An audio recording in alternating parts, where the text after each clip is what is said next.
Jalur keras mendekati Hari Raya Idul Fitri. Buat teman-temanku semuanya, hati-hati, persiapkan mentalmu dengan maksimal. Ada beberapa hal yang harus kalian lakukan untuk menghadapi sebelum Lebaran Idul Fitri nanti. Terutama teman-temanku yang baru telat-telat bayar atau yang baru jatuh tempo, Samir, di Kredi One, di Selusiku, di Uatas, di Bantu Saku, dan pinjol-pinjol lainnya. Tolong simain ini baik-baik. Jangan di skip dulu.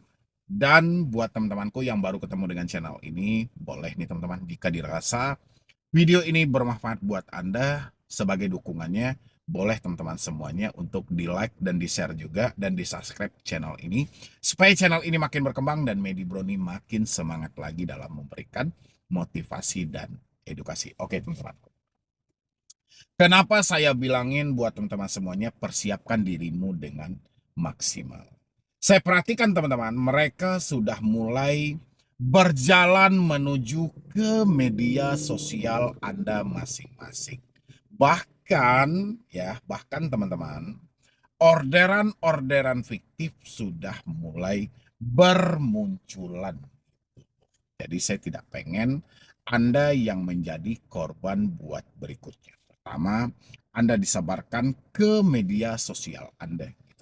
Alangkah baiknya mulai hari ini buat teman-teman semuanya yang mempunyai Facebook, yang mempunyai Instagram, yang mempunyai TikTok, dan media sosial lainnya, coba diprivasikan dulu untuk sementara. Apanya diprivasikan Bang? Pertama, untuk orang lain tidak bisa melihat pertemananmu. Tolong diprivasikan dulu. Mungkin untuk siapa yang mengikuti dan siapa pengikutmu, mungkin hanya dirubah settingannya untuk hanya kamu yang bisa melihat. Habis itu tentang orang yang bisa menandai, ya, orang yang bisa menandaimu atau tag dirimu nanti di media sosial, itu juga harus kamu atur, hanya kamu saja atau tidak ada. Jangan dulu, takutnya nanti mereka membuat akun fake dan habis itu memasukkan foto kamu dan meng-tag media sosialmu. Tapi kalau sudah tidak bisa, itu mereka tidak bisa ngapa-ngapain. Makanya disetting dulu. Ya, itu hal yang kedua. Untuk yang ketiga teman-teman, tentang postingan-postingan kamu yang selama ini terekspos secara publik, mungkin saya rasa untuk sementara waktu buat teman-temanku mungkin ditutup dulu. Ya, bisa jadi teman-teman rubah hanya untuk teman saja yang bisa melihat atau hanya untuk diri Anda aja. Karena ini akan mencegah buat ke depannya supaya jangan mereka mengambil foto-foto yang tidak kamu inginkan dan mereka akan edit dengan berbagai macam versi dan habis itu disebarkan. Itu hal yang harus teman-teman lakukan untuk media sosial Anda. Terus apa yang harus kita lakukan untuk diri kita juga? Ya, kita juga harus melakukannya dong. Apa yang harus kita lakukan untuk diri kita? Yang pertama kita adalah memperkuat mental kita. Dan kita harus melihat dari sudut pandang yang berbeda. Itu yang paling pertama teman-teman semuanya. Yang kedua adalah, saya masih berkeinginan teman-teman semuanya, Anda mencari tahu semua nama aplikasi yang bertindak di luar dari SOP yang ada.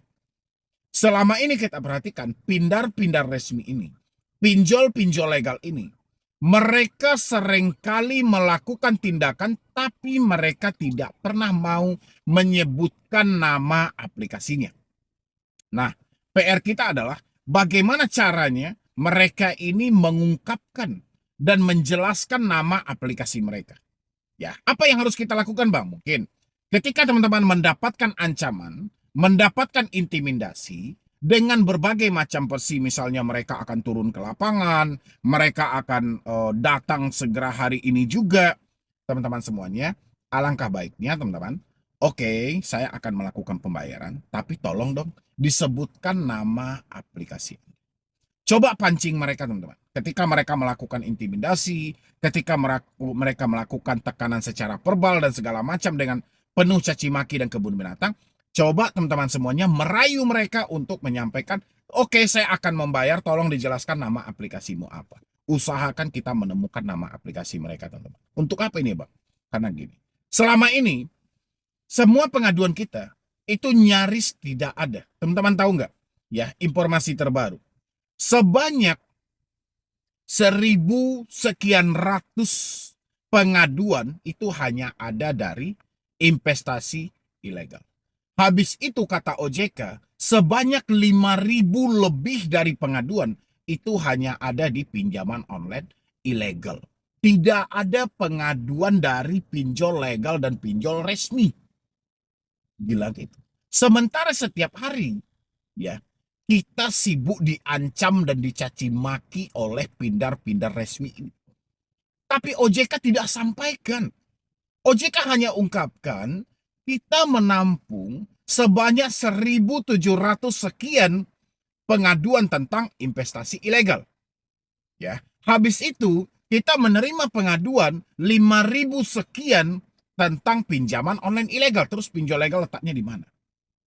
Nah, karena pinjol legal ini tidak diungkap oleh OJK dan OJK berusaha untuk menutupi semua kejelekan, semua keburukan dan seakan-akan tidak ada masyarakat yang melaporkan tentang kejadian dari pinjol legal. Sekarang kita bongkar dengan cara kita viral. Itu caranya, teman-teman. Anda mempunyai media sosial masing-masing. Kalau misalnya Anda tidak bisa melalui media sosial Anda bisa kirim ke saya, teman-teman, atau ke rekan-rekan yang lainnya. Kan masih banyak kreator-kreator lainnya, orang-orang yang memberikan edukasi yang mampu media mereka cukup kuat untuk memviralkan hal itu. Kita viralkan. Jangan kita hanya dianggap bodoh selama ini. Jangan kita hanya pantas untuk ditumbalkan. Kita menjerit, menangis, dibebankan dengan bunga tinggi, penagihan tidak beretika, terus OJK beranggapan ini tidak terjadi apa-apa. Kejam, teman-teman. Ya, inilah PR-nya. Karena selama ini OJK paham, pinjol legal itu menagih, tidak pernah menyebutkan nama aplikasi. Nah, PR kita adalah bagaimana mereka menyebutkan nama aplikasi. Itu PR. Karena setiap kali Anda melaporkan kalau pesan itu buta, OJK hanya menepis. Ini pinjol ilegal. Ini pinjol ilegal. Pasti seperti itu. Ya, kalaupun OJK menanggapi laporan Anda di balik layar, OJK tidak akan memberikan jawaban. Ya, contoh Anda bilang, wah saya nggak ada pinjol ilegal, saya adanya pinjol legal, pinjol saya ini. Di balik layar, OJK akan menghubungi pinjol tersebut. Pinjolnya akan berhenti menagihmu, tapi laporanmu, jawaban di balik laporan tadi itu, kamu tidak mendapatkan. Ya, makanya buat teman-teman semuanya saya sampaikan, persiapkan dirimu untuk menjelang lebaran ini. Mereka akan lebih gencar dan lebih ganas lagi. Tapi seganas apapun mereka, kita bisa blok dulu ketakutan yang ada dalam diri kita. Dengan cara apa? Dengan cara tadi, teman-teman. Ya, kita setting semua media sosial kita. Sasarannya ke media sosial, oke. Sasarannya. Habis itu mereka akan beranjak ke orderan fiktif. Orderan fiktif ini bukan hal yang menakutkan, teman-teman. Cuman sebagai manusia normal. Ini orang-orang yang disewa tadi itu, dia mencari nafkah, dia mencari rezeki. Itu aja sebagai manusia normal gitu. Contoh kayak Bang Ojol. Dia berharap orderan makanan itu mendapatkan uang untuk menghidupi anak dan istri dia. Sekarang dia malah dapat orderan fiktif. Itu aja yang miris kita. Ya kan, walaupun kita bisa menolak sebenarnya gitu loh. Bisa aja kalian tolak semuanya, teman-teman. Habis itu kayak sedot WC, ambulan, dan bisa kita tolak. Sebenarnya bisa kita tolak. Ya, jadi teman-teman nggak usah terlalu khawatir dalam hal itu. Yang penting blok dulu mental ketakutan Anda. Ya, yang menjadi sumber ketakutan Anda blok dulu. Media itu Anda setting dan habis itu ya teman-teman semuanya. Nanti tinggal WhatsApp Anda akan gencar. Dan PR-nya di WhatsApp kita harus membongkar bagaimana caranya mereka ini menyebutkan nama aplikasi. Selama ini hanya pesan-pesan buta. Ya, kalau untuk menghadapi orderan fiktif ya mungkin Anda sampaikan dengan cara berkomunikasi dengan baik aja lah teman-teman. Anda berkomunikasi dengan baik dengan Bang Ojolnya, dengan Kang Sedot WC-nya, dengan yang lainnya Anda coba berkomunikasi dengan baik dan Anda jelaskan aja.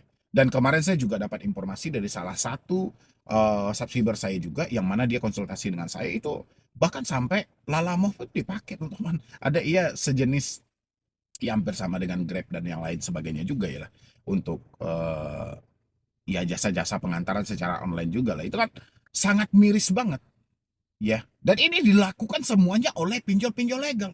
Tapi yang lebih miris lagi, OJK menutupi hal-hal seperti ini. Saya lebih miris lagi, teman-teman. Gitu. Saya membacakan beritanya kemarin, itu sangat miris banget. Ya nggak ada pinjol legal. Nah, oke ya teman-teman semuanya ya. Jadi cukup paham kita gitu loh. Yang ada itu cuman pengaduan investasi ilegal, pengaduan pinjol ilegal. Pengaduan tentang pinjol legal nggak ada, nyaris hilang. Jadi ya kita sudah paham lah hal-hal seperti itu gitu loh. Ya memang sejak awal OJK itu sudah mengkambing hitamkan hanya pinjol ilegal, pinjol ilegal. Lagian juga apa yang dibanggakan tentang pemblokiran 951 pinjol ilegal? Gak ada gunanya juga. Ya, hari ini mereka diblokir, besok mereka muncul lagi. Karena yang diblokir itu hanya namanya, bukan sistemnya. Ya kan? Sudah berulang kali juga kita sampaikan, satu pinjol legal pasti ada 5 sampai 10 pinjol ilegal di bawah mereka gitu loh. Kalau yang dihajar hanya ilegalnya, legalnya tidak, sama aja omong kosong semuanya gitu loh.